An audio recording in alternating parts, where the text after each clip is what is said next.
नमस्कार, आप देख रहे हैं न्यूज 18। आपके साथ मैं हूं कंचन डोगरा नेगी। दोपहर के 1:30 बजने को है। सबसे पहले आपको बताते हैं कि आज उत्तराखंड में 18 साल से ऊपर वाले लोगों को वैक्सीनेशन लगना शुरू हो चुका है। ऐसे में आपको बताते हैं कोविड सेंटर का दौरा करने के लिए मुख्यमंत्री तीरथ सिंह रावत पहुंचे निरीक्षण करने के लिए। इस दौरान सीएम ने कहा कि सरकार ने राज्य के लोगों को फ्री वैक्सीन लगाने का फैसला लिया है और सभी की स्वास्थ्य की रक्षा करना सरकार का कर्तव्य है। सीएम ने कहा कि लोगों को सोशल डिस्टेंसिंग का पालन तो करना ही होगा, साथ ही मास्क लगाना भी बेहद जरूरी होगा।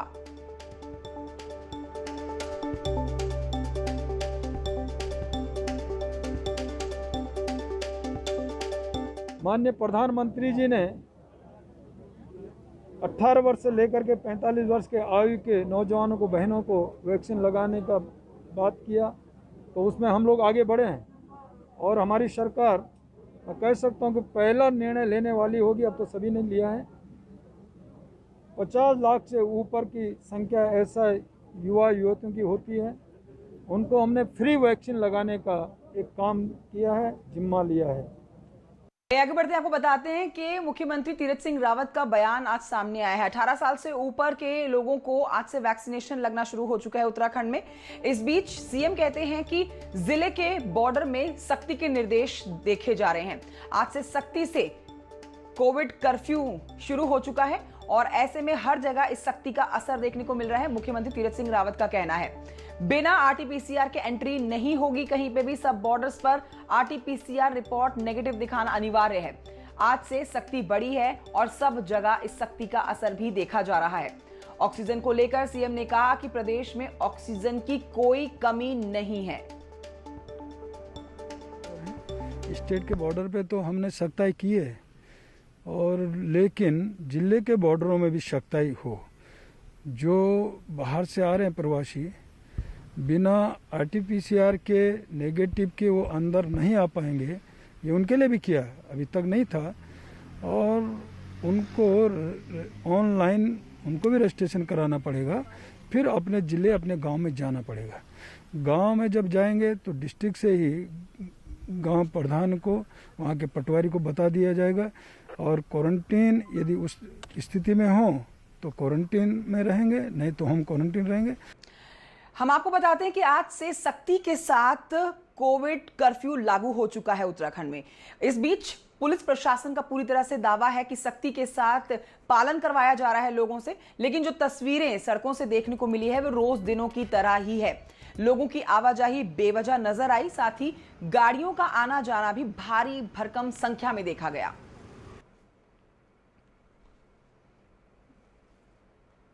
उत्तराखंड में कोविड पॉजिटिव के मामले लगातार बढ़ते जा रहे हैं। 74,000 के पार कोविड के एक्टिव केस उत्तराखंड में पहुंच गए हैं। इस बीच सरकार ने आज से 18 मई की सुबह तक कोविड कर्फ्यू, कंप्लीट कर्फ्यू घोषित कर दिया है।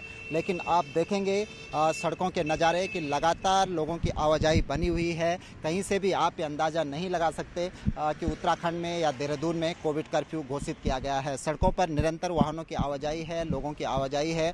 पुलिस का कहना है कि चूँकि सुबह 7 से 10 बजे तक जो ज़रूरी सामान की दुकानें हैं, ज़रूरी चीज़ों की दुकानें हैं, उनको खुला रखा गया है, इसलिए भी लोगों की निर्बाध आवाजाही बनी हुई है। लेकिन अधिकांश स्थानों पर आपको पुलिस भी देखने को नहीं मिलेगी। सिर्फ इक्का दुक्का चौक पर आपको पुलिस नज़र आएगी, लेकिन लोगों की जो आवाजाही है उस पर अभी भी कंट्रोल नहीं हो पाया है और लोग बड़ी संख्या में घरों से बाहर निकल रहे हैं। यदि कोविड कर्फ्यू में इसी तरह की ढील दी जाती रहेगी, इसी तरह की लोगों का आवागमन बना रहेगा, तो जो कोरोना संक्रमण की जो चेन है, कोविड कर्फ्यू का जो उद्देश्य है वो कंप्लीट नहीं हो पाएगा। कैमरा पर्सन भरत शर्मा के साथ सुनील नौप्रभात, न्यूज़ 18 देहरादून।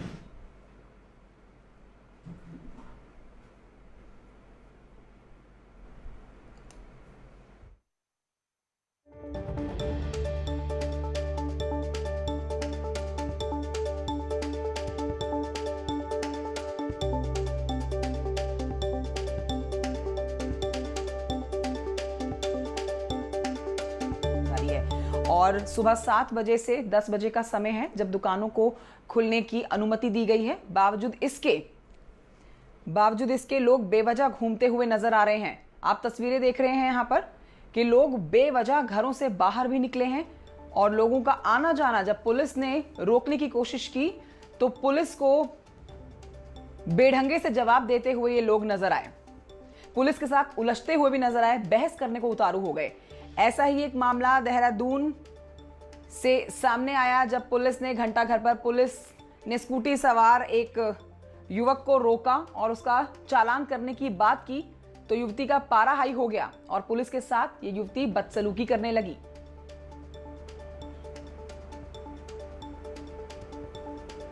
तस्वीरें आप देख रहे हैं इस समय देहरादून से, जहां पर युवती पुलिस के साथ उलझती हुई नजर आ रही है।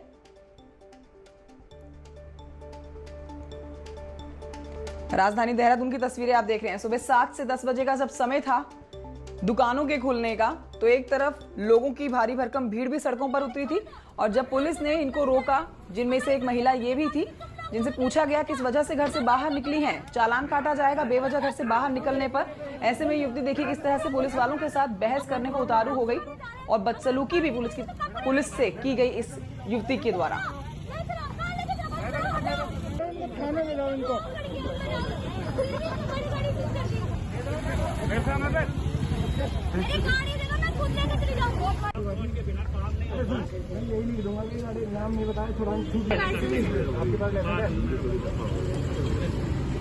कोरोना के नाम पे कुछ नहीं है, सब पुलिस वाले गंदे होते हैं, कुछ नहीं होते। आज लोगों को हाथ जोड़ के बोल रहे हैं कि हमारी गाड़ी छोड़ दो, हम छोड़ दो, लोग खुदाने जा रहे हैं। ये देखिए चिल्लम चिल्ली का माहौल हो रखा है और ये महिला किस तरह से पुलिस के साथ उलझ रही है, सवालों के सही जवाब देने के बदसलूकी करने को उतारू हो गई ये महिला।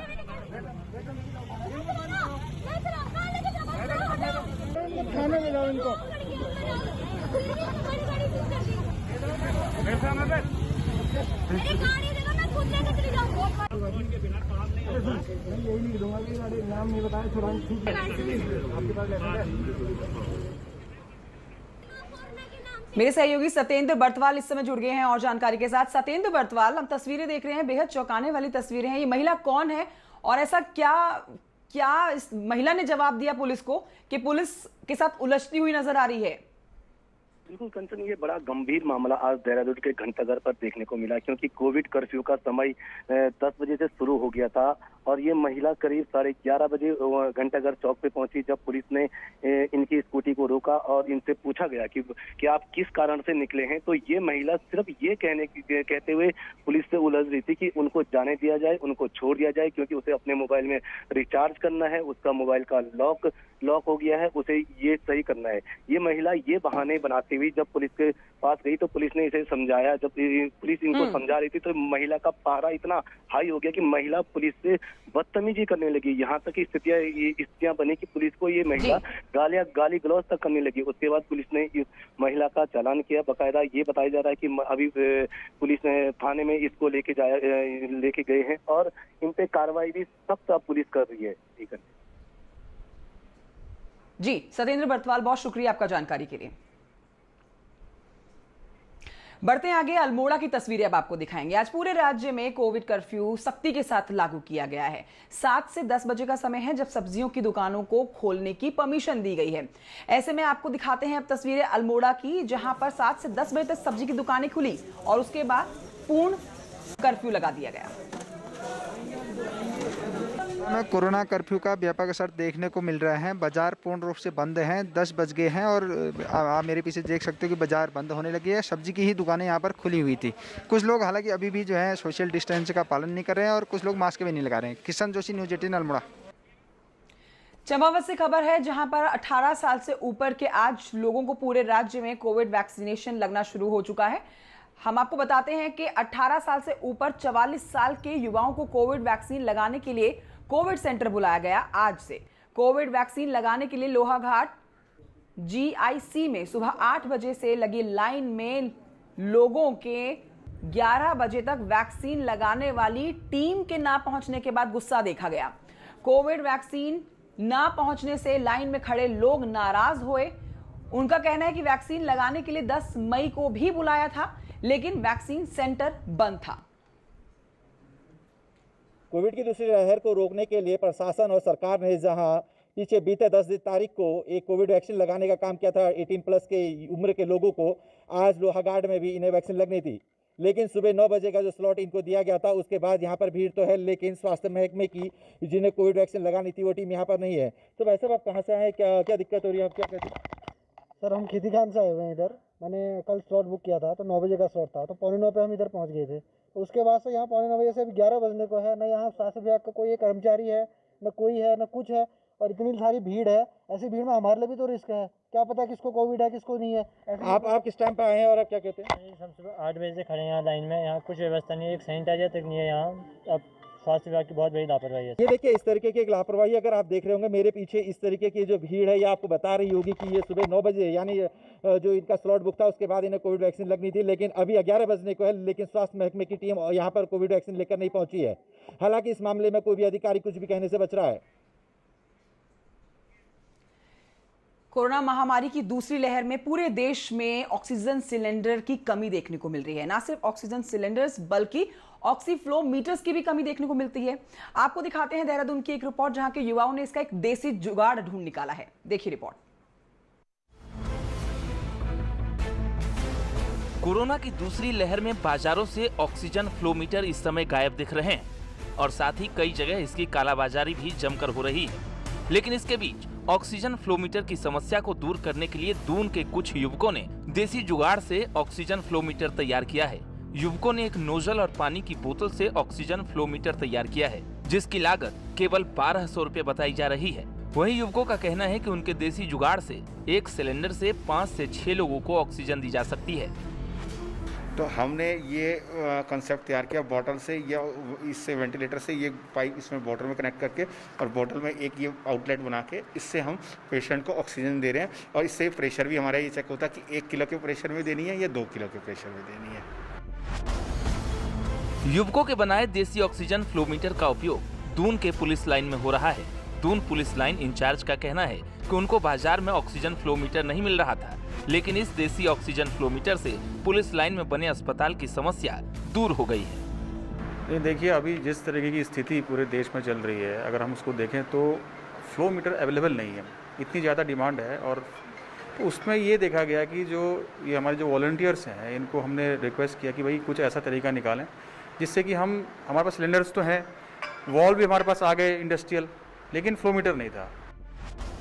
कोविड के इस दौर में जहां कई सामान बाजारों में नहीं मिल रहे हैं, लेकिन कुछ लोग इनका तोड़ निकाल रहे हैं, जिससे लोगों को मदद मिल रही है।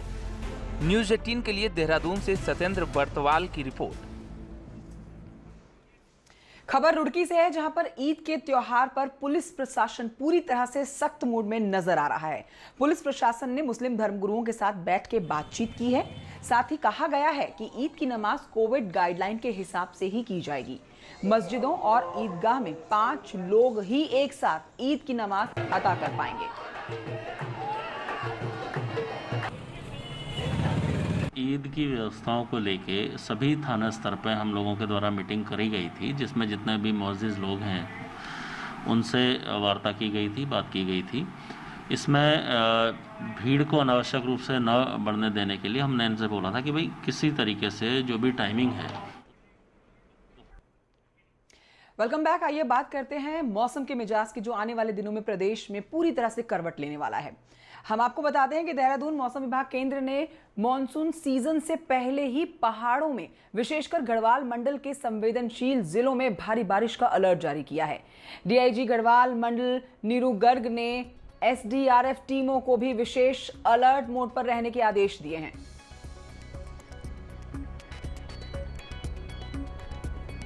जबकि 12 तारीख में अनेक स्थानों पे हल्की से मध्यम वर्षा और गरज चमक के साथ वर्षा की संभावना है। तो इन 2 दिनों में उत्तराखंड के जो पर्वतीय क्षेत्र हैं जैसे उत्तरकाशी, देहरादून, टिहरी, चमोली, पिथौरागढ़, अल्मोड़ा, नैनीताल, इनमें कहीं कहीं ओलावृष्टि। बढ़ते हैं आगे, आपको लिए चलते हैं लश्कर की तरफ। उत्तराखंड के हरिद्वार के लश्कर की हम बात कर रहे हैं, जहां पर पुलिस ने 6 लोगों को गिरफ्तार किया है, जिनके पास से 3 तमंचे और कई धारदार हथियार भी बरामद किए गए हैं। इस हत्याकांड में 22 लोगों के खिलाफ नामजद मुकदमा दर्ज किया गया है और फरार आरोपी की तलाश अब की जा रही है। हम आपको बताते हैं कि बीते गुरुवार को खेड़ी खुर्द गांव में 2 पक्षों के बीच में झगड़े में फायरिंग में 3 लोगों की मौत हो गई थी।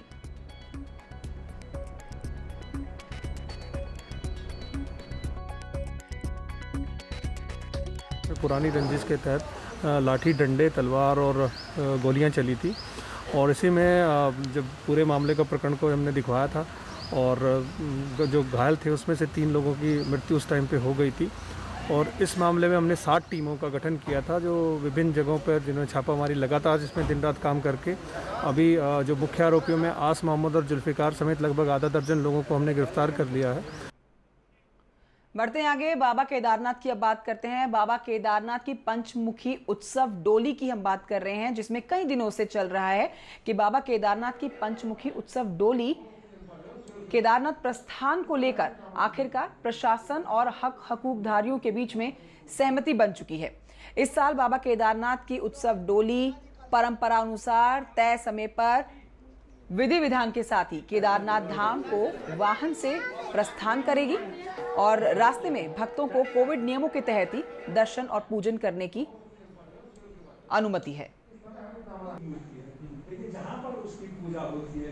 केदारनाथ हमने भी प्रशासन एसडीएम साहब से भी अपनी मांग रखी है कि जो पिछली बार की बाबा की डोली 3 बजे निकल गई, 4 बजे निकल गई, जिससे कि क्षेत्र की जनता में भी भारी आक्रोश था। और हमने भी प्रशासन से यह मांग रखी कि बाबा की जो डोली जाएगी वो अपने शुभ मुहूर्त पे जाएगी और प्रशासन ने भी हमारी मांग पे अमल किया है, उसके लिए हम धन्यवाद करते हैं। और इसी खबर के साथ बुलेटिन में इतना ही। एक छोटे से ब्रेक के लिए यहाँ पर रुकना होगा। ब्रेक के उस पार देखिए फटाफट खबरें।